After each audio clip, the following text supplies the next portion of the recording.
Good morning, Buff Nation. Happy President's Day. Hopefully a lot of y'all have, your whole day off. If you're working, hope you're not working too hard.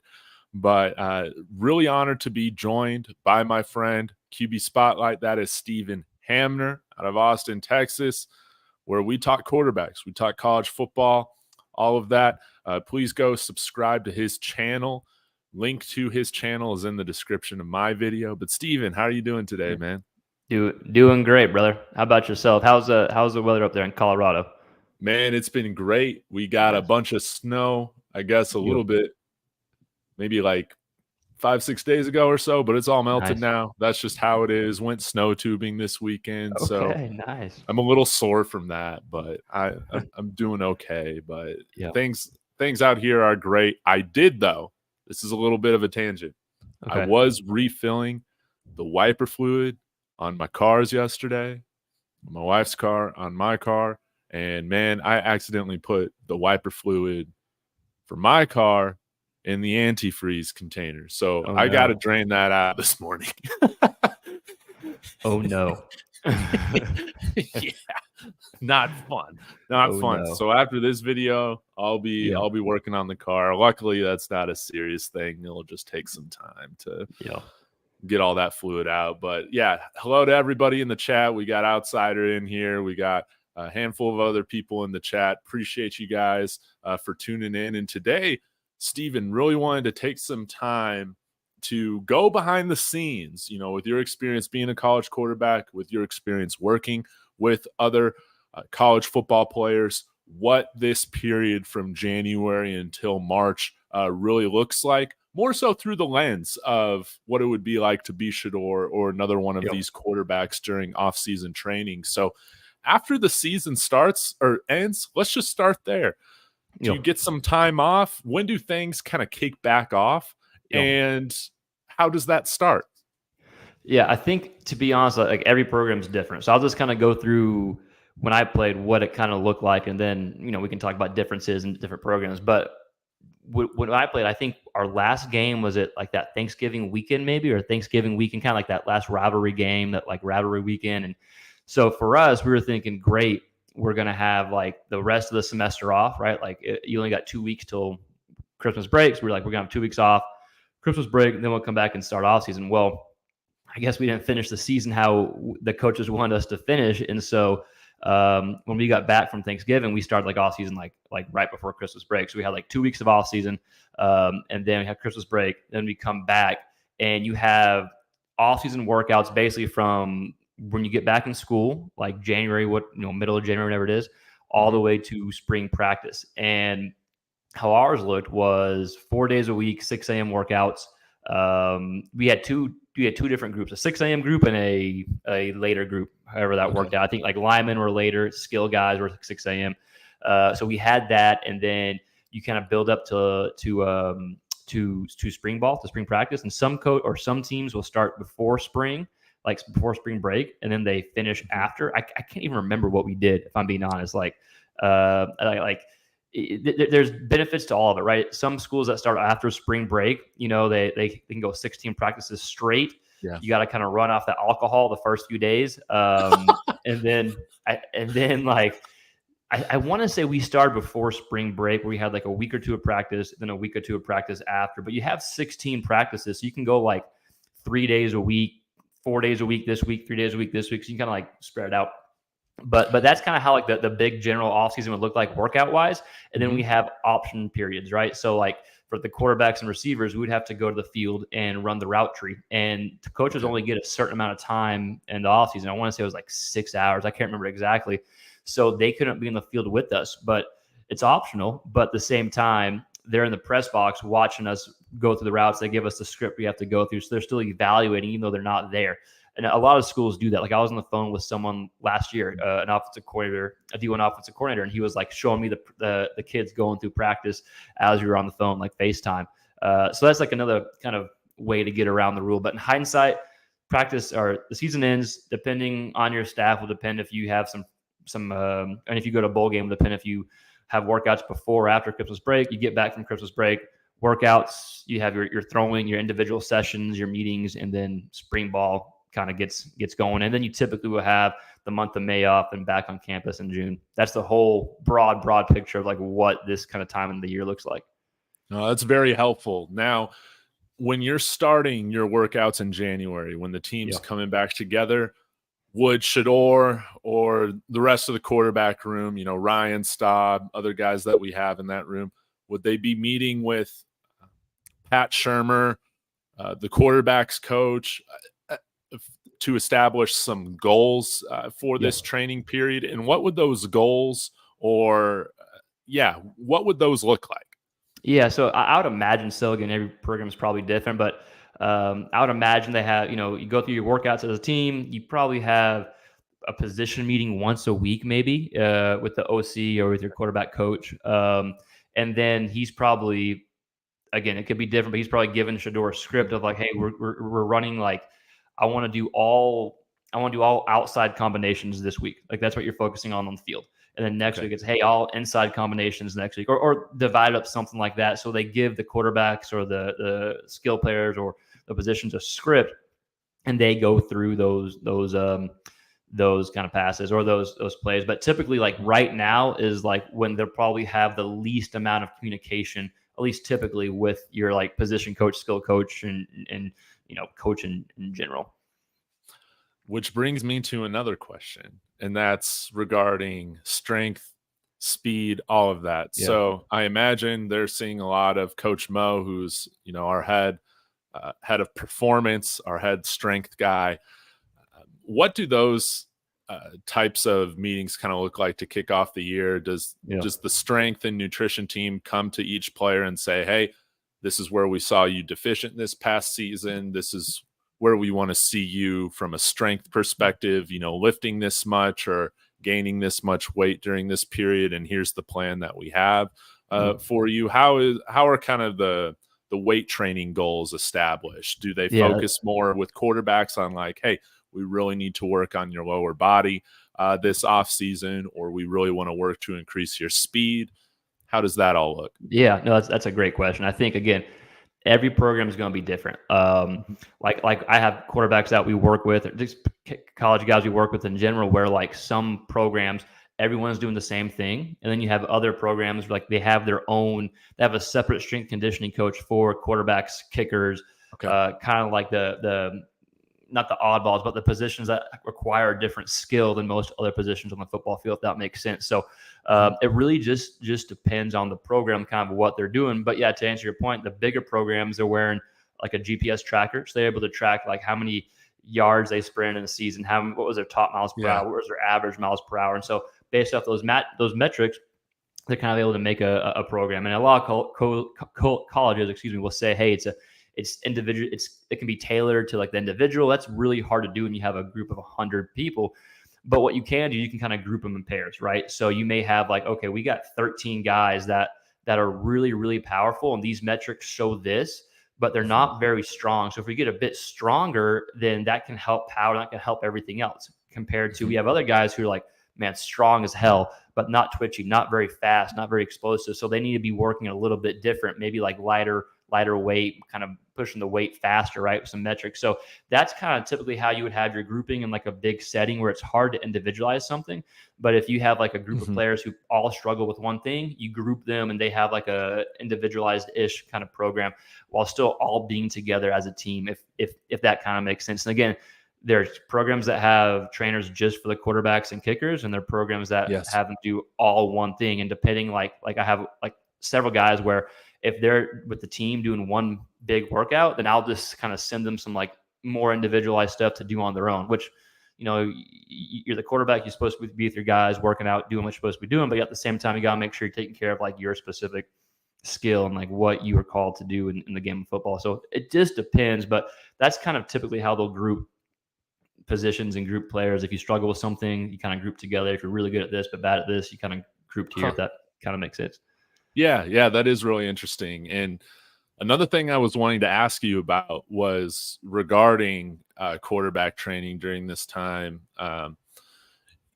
What are you doing to take care of your shoulders, so to speak, or is there anything in particular that with quarterbacks, since they're the only ones kind of using their arms in that way, that you're doing to, kind of strengthen this whole area, prepare it for, the amount of passes they're going to be throwing, not only in spring practice, but of course later on in the season? Is there still, are you still going through different, I guess, rehabs, like after every throwing session? Things like that. I would love to hear. Yeah. So maybe we'll call it, for lack of better terms, like shoulder care work. Maybe we can call it that. So yeah, you're absolutely still doing that. Like, you're seeing quarterbacks kind of have not the same level of injury as like pitchers have, but you're starting to see more baseball related injuries in quarterbacks because it's the overuse symptoms. Quarterbacks are bigger, stronger, more powerful than ever. So there's a lot of stress on the shoulder. But you're still not, like, the shoulder is still not at risk nearly as much as it is for baseball. So a lot of times when you have like shoulder discomfort for quarterbacks, and we had a few like current D1 starters on the podcast as of late, and they actually talked about this exact same topic. And they said typically whenever they're getting some shoulder discomfort, bicep tendonitis, there's something going on, it's usually a technique thing. It's usually a mechanical thing. So usually they can find out, like, hey, they can take and relieve the stress through like improved technique. But also at the same time, I think if you're a quarterback, you need to know, hey, are you a mobile guy or are you more stiff? Because that's going to, like, for what we do, like if a quarterback's extremely mobile, then we don't need to gain more range of motion. We need to build some strength and stability within that range. If a quarterback is lacking mobility and it's an issue, then we need to kind of work on, creating a longer, more beneficial pathway, and then build strength in that pathway. So, if we're not, I won't get too geeky, but typically when we're prescribing shoulder care workouts or shoulder care movements, it'll depend, one, on the individual, but I always want to hit a rotator cuff movement, a low trap movement, and a serratus movement, and then combine some type of like stabilization within that, where all those muscle groups are working together, right? So that's the shoulder part of things. And then as far as like everything else, like I think throwing a football, hitting a baseball, throwing a football, hitting a baseball, throwing a baseball is an extremely powerful, quick twitch athletic movement. And so you need to have a lot of coordination and it's the big synchronized event, right? You got a lot of muscles and body parts moving extremely quick and powerfully. So in the programming, I think it's valuable and beneficial to have some movements in the weight room or in the outside that need and demand a coordinated event to produce as much power as possible, because I think that can translate to the field. If you can create some really coordinated, synchronized events and find ways to measure power in the weight room, I think that translates to throwing a football, because throwing a football is an extremely coordinated event where muscles have to be working together. So that's kind of like a geeky, but hopefully not too like too deep of an answer, if that makes sense. Shoulder care, of course, considerations, and then just movement in general. I think like correct full body strength and movement is shoulder care in itself too. That makes sense. And this is funny. I was going to ask you, if there are other sports, for instance, that Shedeur, the rest of the quarterback room, could be playing in their free time or doing in their free time to help those things. But then as you got talking, it started reminding me a bit of some of the TikToks or the reels that we see of Jameis Winston's workouts. What do you think about his workouts? Is that really just the goal that you see with it, is just to provide all sorts of different types of movement as you're working?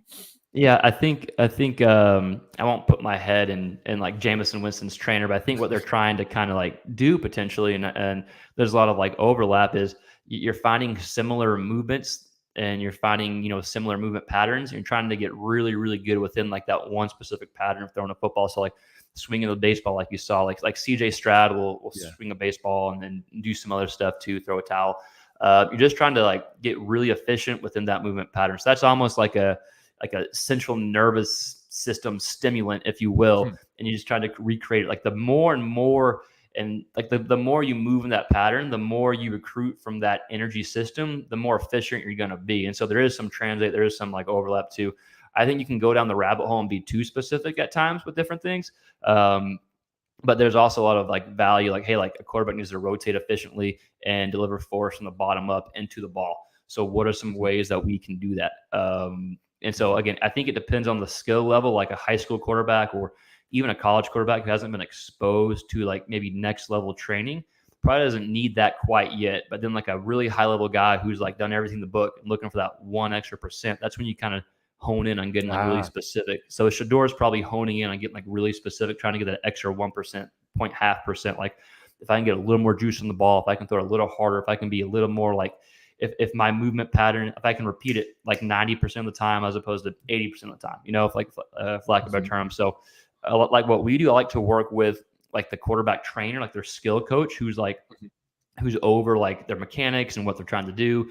And so like once we assess a quarterback, I can send him the assessment. We can talk about it. So he can say, hey, he's deficient, or we're really working on X, Y, and Z. So then based off our assessment, if something pops up, then we can kind of work on something in our setting, the strength conditioning setting that can help with the throwing setting. So it's almost like how we work with our MLB guys. Like we talk to their pitching coaches, we come up with a plan, we do something in the weight room that can benefit their skill. Same thing with the quarterback. That kind of makes sense. That's like their high level guys. If you're a high school quarterback, man, like get strong, powerful, start leaning towards that next level of training. But there's a lot of like other low hanging fruit you probably got to hit first before you get to the top of the tree and get that like uber specific stuff.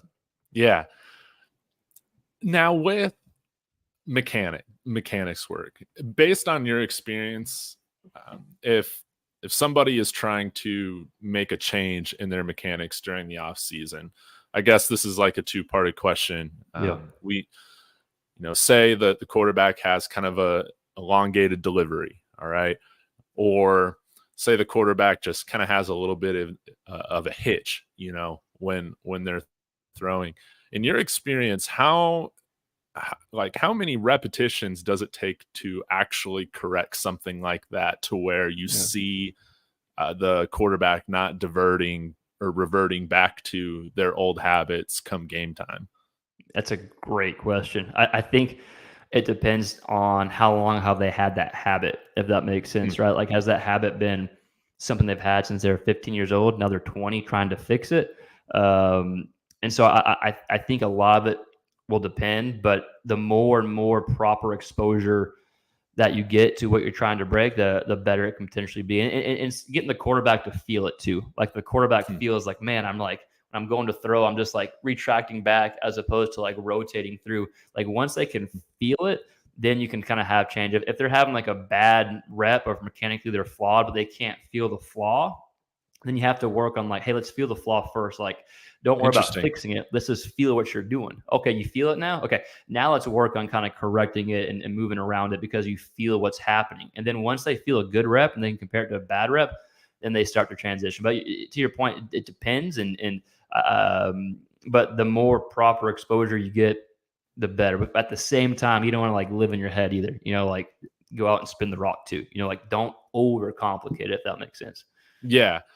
That's a really interesting thing that you just brought up about feeling the rep. So yeah, if a guy has a certain hitch or something like that that's not totally mechanically sound, how do you get him to feel? I guess take me through that on a little bit more of a detailed level.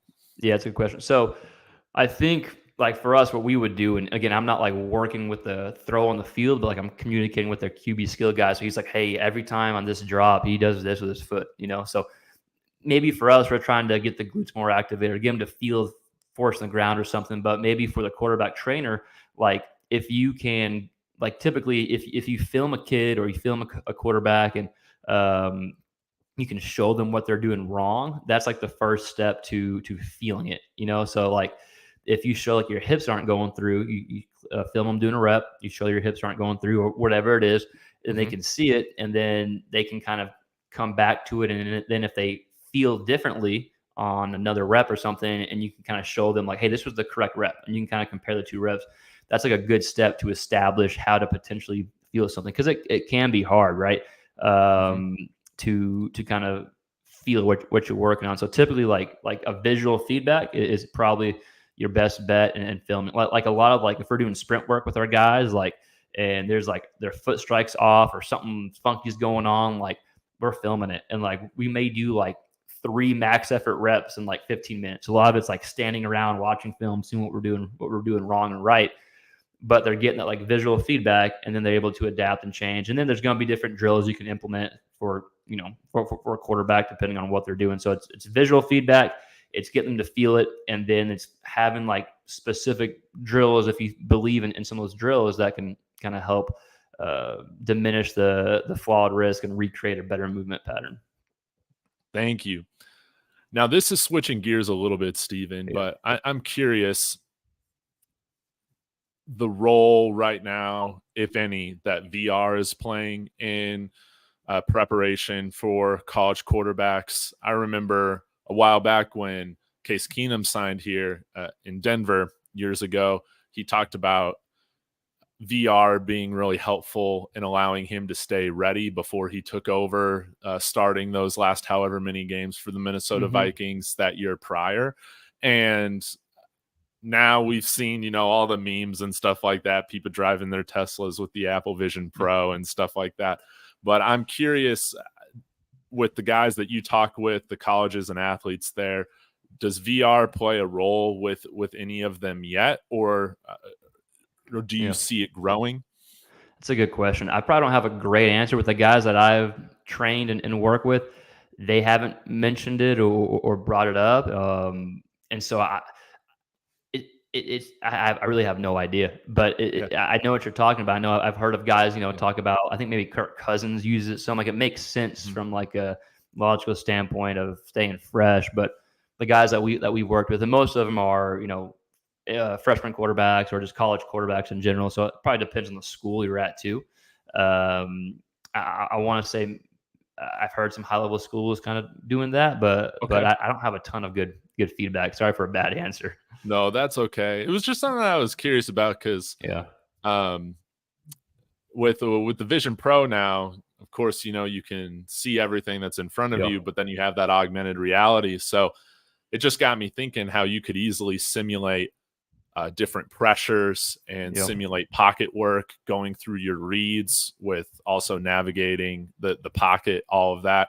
I could see how that could be really helpful for people improving their pocket presence, going through their progressions, all of that. But I don't even know if anything like that exists yet, but at least now we have the platform to where you can be out on the practice field and have that stuff sort of simulated and populated for you. You don't have to worry about running into a wall or anything like that because your vision is completely blocked off from the outside world. It seems like it'd be a great tool. Like I just don't have a ton of insight. Maybe like that'd be a great question for some high level quarterback. Yeah, that'd be awesome.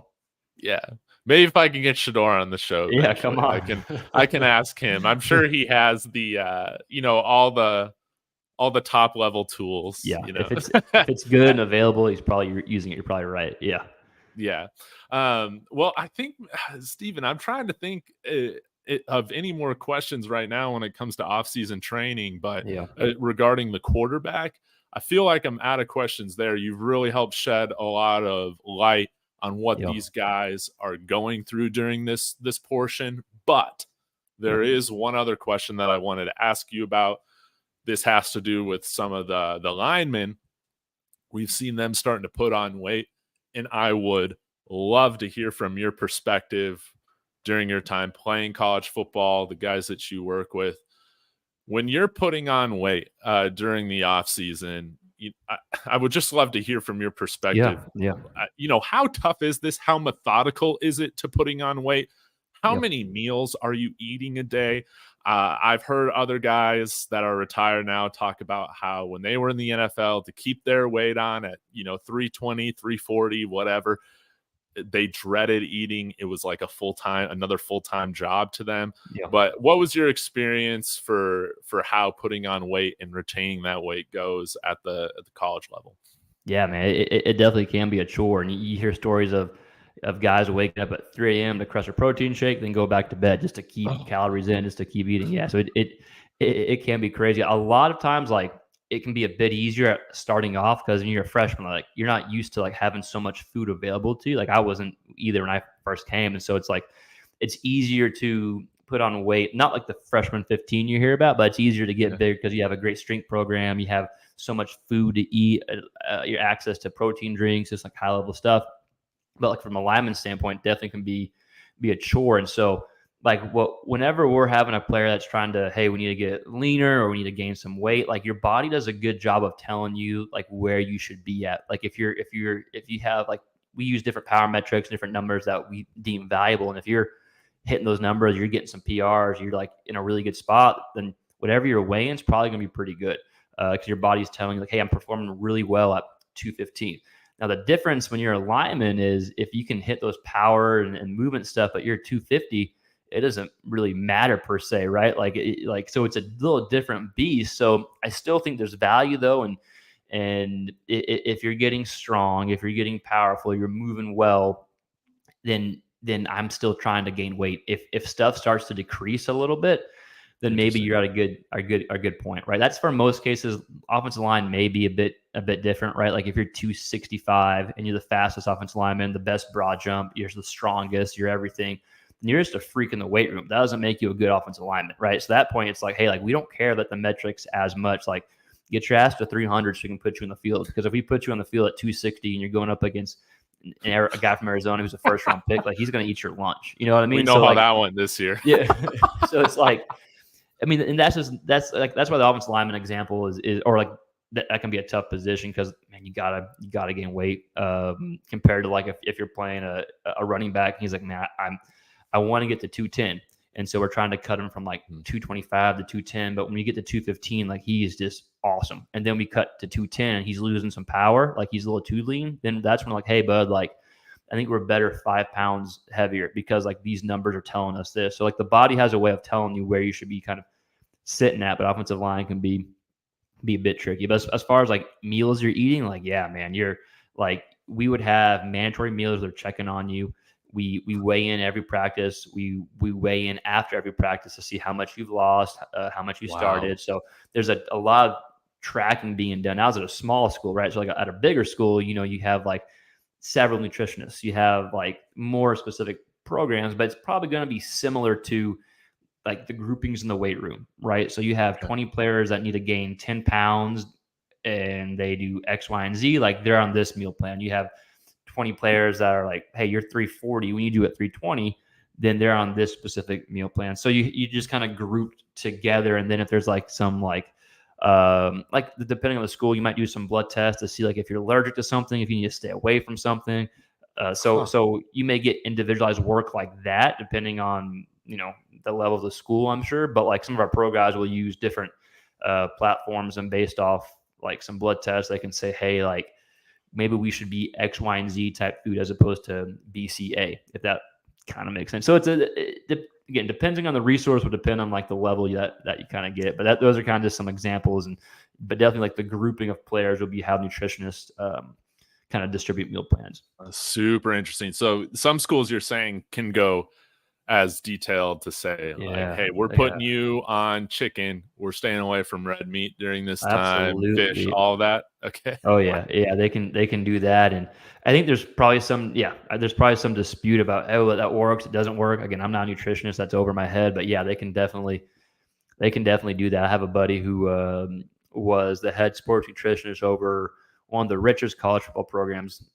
I'll just say that. And they had some pretty like high level, next level type stuff. And of course you have like at these schools, you'll have access to a certain amount of protein drinks after your workouts. They have certain drinks and meals and shakes ready for you. So definitely taken care of, especially those high level schools. In Colorado, you're going to be taken care of for sure.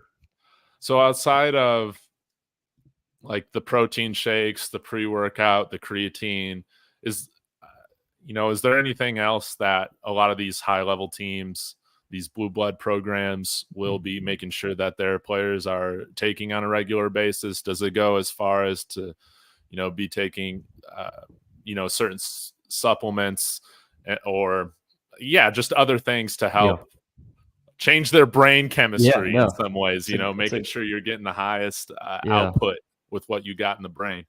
That's a great question, but I would say it's probably more of helping them avoid something they shouldn't be taking, if that makes sense. Helping them avoid some of these like supplements that are out there that are maybe a scam or don't work or could cause some risk effect. So I think they're like more like, hey, let's keep it simple. We got all the protein drinks in the world ready for you that are like that are approved by whatever federation needs to be approved by. They have their supplements think that work. So yeah, maybe some caffeine, protein drink, and they probably keep it pretty simple. Unless there's like a certain issue with stuff. But yeah, it's more of like what you can avoid. Like even like our guys, like if that we train, if there's like they send us a question about, hey, is this supplement okay to take? Our biggest thing is like, well, let's just make sure it's not going to get you flagged for anything. So we send it to our nutritionist, we send it to their team's nutritionist. They do the research, they go through it, like, hey, you're good to go, or like, yeah, don't take this. So that's probably more their role, like helping the athlete decide like what to avoid to take. 'Cause there's so much out there. Basically, they'll say, hey, if we're giving it to you, take it. If we're not giving it to you, then don't take anything else. That's kind of what they said to us, and probably what they say to. Probably the safest bet too. Yeah, for all that. And with like testing, how often are athletes tested? And I know like the NFL, I mean, this must have happened over 10 years ago where they started doing, if I remember correctly, started doing more of the blood testing, or maybe that was baseball. So for all that. So they'll I think it would depend. Like college, I don't have a good answer on when they're testing. I think for like, so I played at a small school. I think they just test like when playoffs rolled around, maybe. I can't remember. Yeah, dude, it was We had some meatheads who were like, yeah, we're gonna stop taking what we're taking whenever like we know when the test is coming up. Now I bet D1 is different. Like I just don't have an exact thing on that. I know for like pro guys, what they do is like MLB, like federations, they'll have like people on salary that live in the area, and they check in like, hey, I'm going to be at your house at 8 a.m. tomorrow. And you got to be there. Like that's why like some of these guys, they have to check in with whatever federation. I don't know if it's MLBPA or maybe their guy like, hey, I'm going to be gone from December 7th to December 17th. So they have it on file, because if they don't, and he's like, hey, I'm going to be at your house tomorrow at 7 a.m., you technically have to be ready to get tested. NFL is the same thing. They're like, hey, I'm being at your house at this time. I'm being at your house at this time. So like during the off season, you got to be prepared, or you got to like keep someone in the loop that, hey, I'm going to be gone, or I'm not going to be available these days.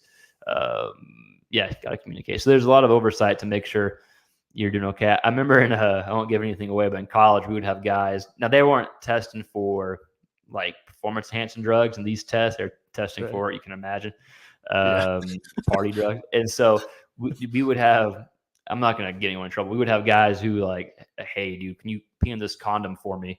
And then they go pee and they pinch a hole in the condom and they get it in. It just depends. Like if the guy's watching you, it's hard to do. If you're able to go in the bathroom and close the door and do it, it's a little bit easier. So not to give anyone ideas, but I do remember that. I was not a part of that.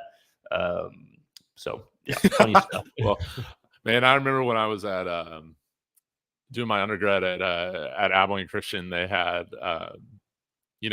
some of the guys, they were kicked off the team because you could tell kind of which players, the coaches were trying to get off the team because they'd have them tested the day after their birthday. Oh, wow. My God. So those guys weren't around for very long after that. But you gotta have your stuff in order, especially around your birthday. Can't allow any of that stuff happen. Now I do wonder, like, of course, Colorado, we do have a lot more recreational drugs legalized compared to other states.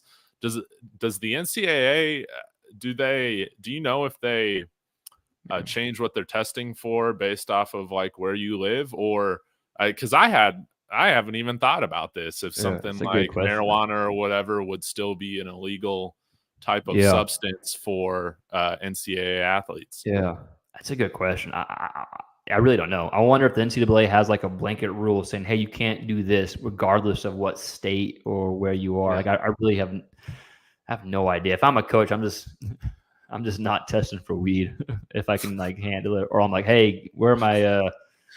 Who goes to church every Sunday and who's like this and that? Like that's but I don't know. We also got now we got the psilocybin. All that's.